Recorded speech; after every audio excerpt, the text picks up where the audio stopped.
Taktik zu tun. Wer fährt Training 1, um dann in Rennen 1 auch den Start fahren zu müssen und umgekehrt.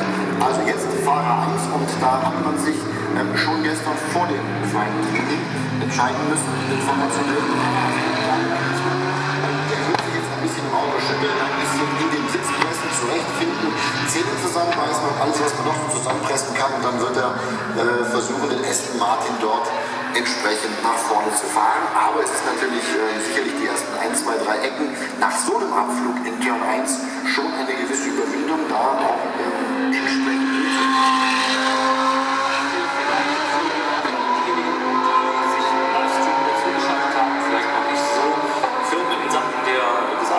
Masters sind, sollten wir vielleicht noch ganz kurz erklären, es gibt Fahrereinstufungen, die sind in verschiedene Kategorien eingeteilt, in Anführungsstrichen, was die Stärke der Fahrer angeht oder die Erfolge.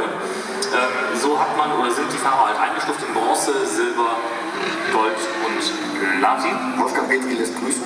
Ja, genau. Aber der hat das Platin. Den hat er vergessen.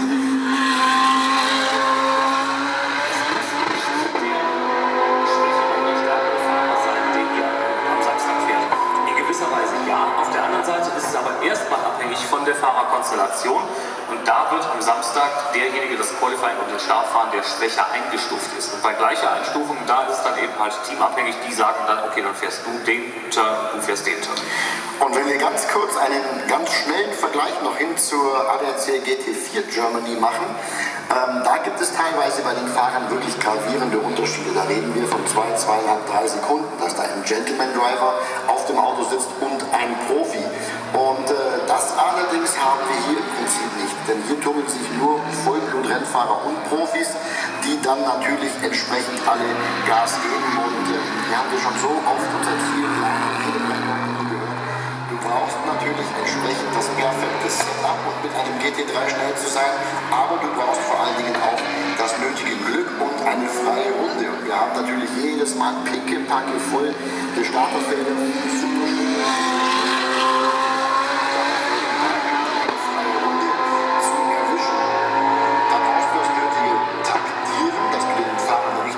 Rausstiegst oder ihm vielleicht auch mal über Funk zumust, du wartest noch einen Moment, dann tut sich eine Lücke auf und natürlich auch dann das nötige Glück, dass in genau dieser Runde dir keiner im Weg steht, keiner neben der Strecke steht, gelb, rot, alles mögliche, alles schon gesehen. Was nicht unbedingt bedeutet, dass alle diejenigen, die auch in ihrem normalen Berufsleben oder abseits des Berufslebens privat unterwegs sind,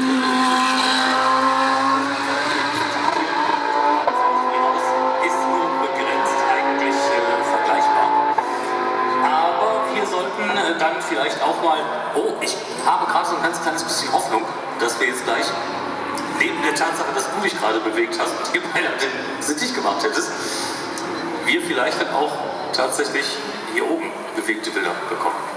Aber die Hoffnung stimmt zuletzt. Sprach und ward entschwunden. Was heißt eigentlich, dass du hier fast den Sittich gemacht hättest? Das sah schon spektakulär aus.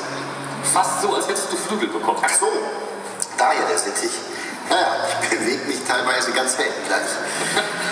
So, wir schauen mal drauf, ob wir schon irgendwas zu vermelden haben in Sachen Top-Zeiten mit 1,40,752, bin ich mir relativ sicher. Das Team rund um EFB bei Car Collection TC, das momentan sehr gerne anschauen. Auch Bernd Spengler wird glücklich sein, dass er sein Filius da oben stehen sieht. Das Team, das im vergangenen Jahr, dort wo wir in diesem Jahr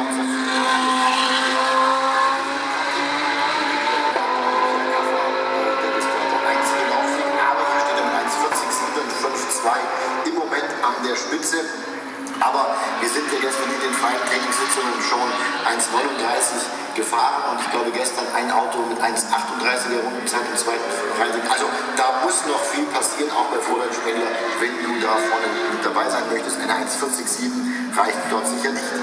Qualifying-Rekord liegt übrigens noch bei 1,37.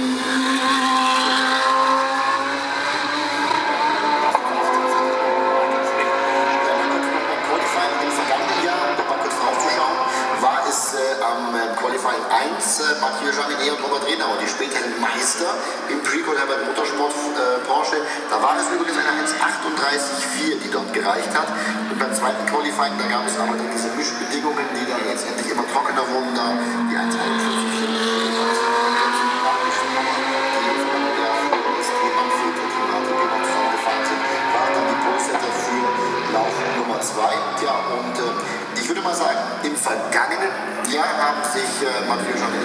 genau mit der Pole Position.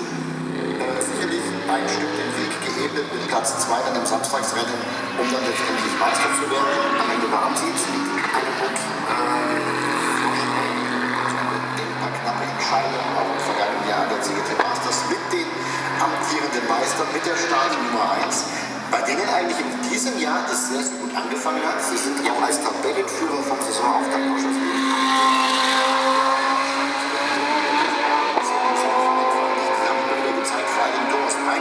der Carrera Cup Meister aus dem vergangenen Jahr. Natürlich auch eine ich würde sagen Verstärkung. Wenn du Meister geworden bist, brauchst du keine Verstärkung. Du brauchst einen ebenbürtigen Fahrer, und Mathieu Jaminet wurde durch Thomas Preining ersetzt, und da war es eigentlich klar, das ist eine Riesentruppe und eine Fahrerpaarung, die auch um den Titel fahren wird, aber wie wir schon vorhin vorgelesen haben, in diesem Jahr keine Chance mehr, den Titel zu verlieren.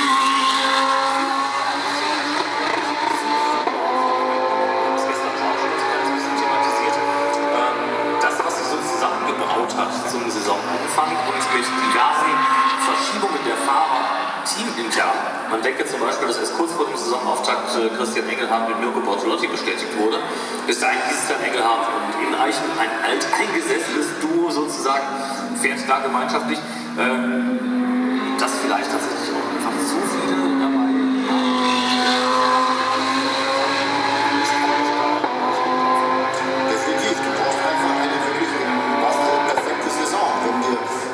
Mal das Glück ausgeht, dann wirst du im ADAC CGT Masters auch nicht Meister.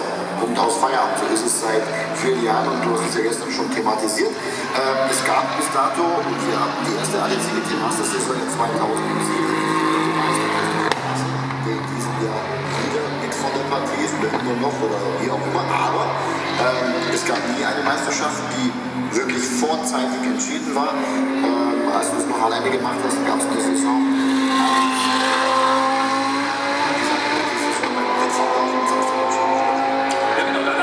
Beispielsweise im Jahr 2010 ein Alexandros Margaritis, der sich den Titel geholt hatte.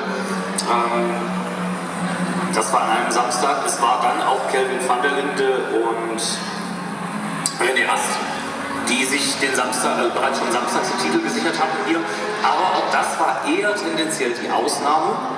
Jetzt stehen wir also vor einem kompletten Novum, und wir stehen vielleicht auch vor der Entscheidung, dass wir tatsächlich noch einmal einen Wiederholungstäter in Sachen der Meisterschaft haben. Bislang ist es ja nur einem einzigen Fahrer tatsächlich gelungen, sich zweimal in die Meisterliste einzutragen.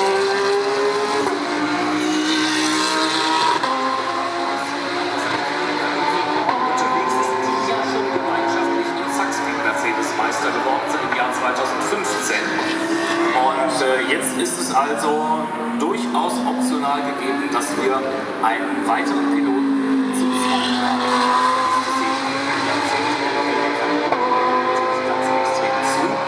Es wäre auch, wenn die drittplatzierten Meister werden sollten, die derzeitigen Tabellendritten Christopher Mies und Max Hofer, dann wäre Christopher Mies derjenige, der als Zweiter sich eintragen könnte in diese Meisterliste. Also da ist durchaus Potenzial gegeben.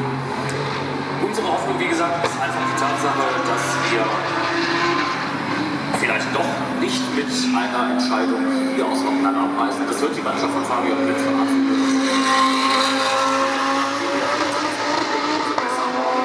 Auf der anderen Seite weiß ein Fabio Blitz natürlich auch, dass er auch mit einem größeren Vorsprung sicherlich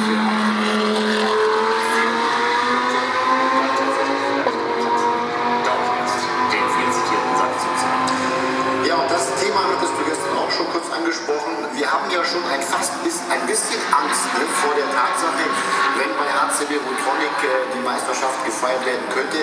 Und das muss man ja sagen, danach sieht es momentan schon ein Stück weit aus. Und wenn es hier passiert, dann eben hier, und wenn es im Sachsenring ist, dann im Sachsenring. Da wird kein Stein auf dem anderen bleiben. Ich glaube, in der Richtung werden die wahrscheinlich froh sein, wenn sie jetzt im Sachsenring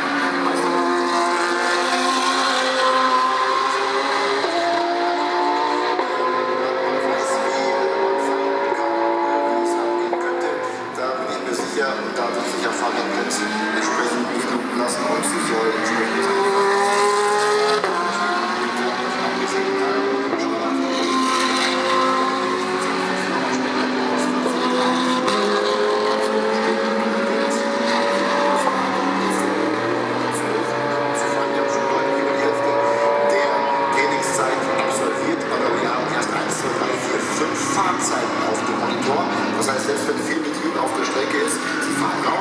wieder rein, sie fahren raus, sie fahren wieder rein. Nur 5 haben bis dato eine halbwegs vernünftige Runde gefahren.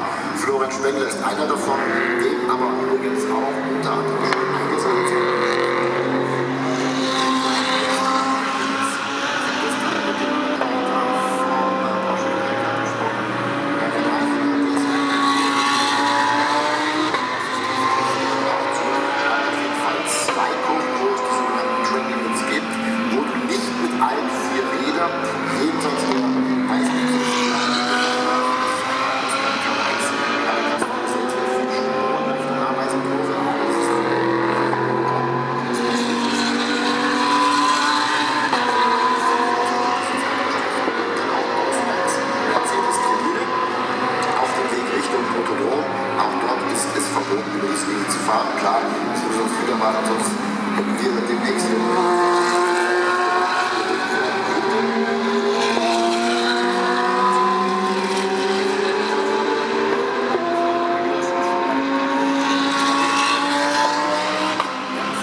Drittplatzierter. Das heißt, wir haben da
weil der ein Auto gepasst hat, weil du meinst, offensichtlich hat man sich also jetzt schon eingerufen. Mit einer, wie ich persönlich finde,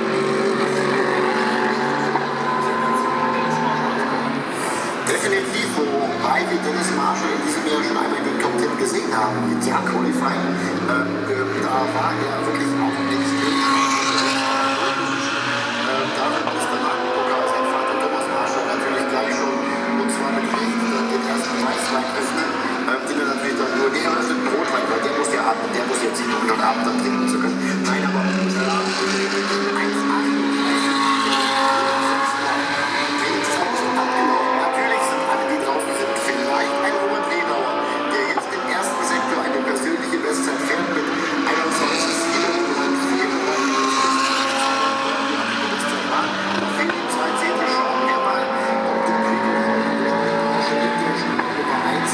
Zumindest noch auf der Discard 20. Position nach vorne fahren kann, wenn man gleich sehen, Mercedes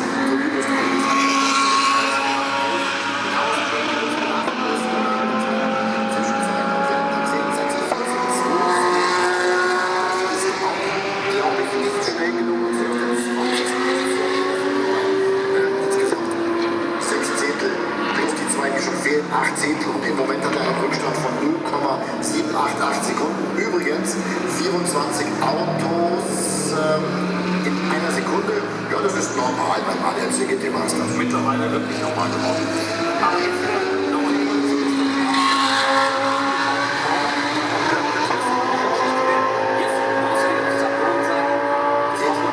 Das war es wohl nicht. Der Einzige, der wirklich die Porsche-Fahne so ein bisschen im Wind zappeln lässt, ist Timo Bernhard, der zweifache Le Mans-Sieger in seinem eigenen Auto, und die Töne, die wir gerade auf dem Ohr haben, das ist wahrscheinlich der gerade im Team angekommene Dennis Marshall. Genau, und Thomas freut sich, und das mit Recht. Also wie gesagt, der beste Porsche nur auf Platz 6. Für Calibre Competition haben wir die Corvette mit David Jahn mit RWT für David Jahn auf der 7. Position. Ja, und für David Griesner ist es letztendlich, wenn ich jetzt sage, nur die 31. Position, dann spielt das überhaupt keine Rolle. Wir sind froh, dass er fahren konnte. Nochmal Riesenkompliment an die ganze Truppe von Pro Peak Performance. Das Auto läuft, aber es läuft sicherlich nach diesem heftigen Abflug gestern noch nicht so, wie man sich das eigentlich vorstellt. Dennis Marshall auf 1, dann der Lamborghini mit Mirko Bortolotti, der mit 1,38,497 doch stolze 28.000 Sekündchen zu langsam war, um Dennis Marshall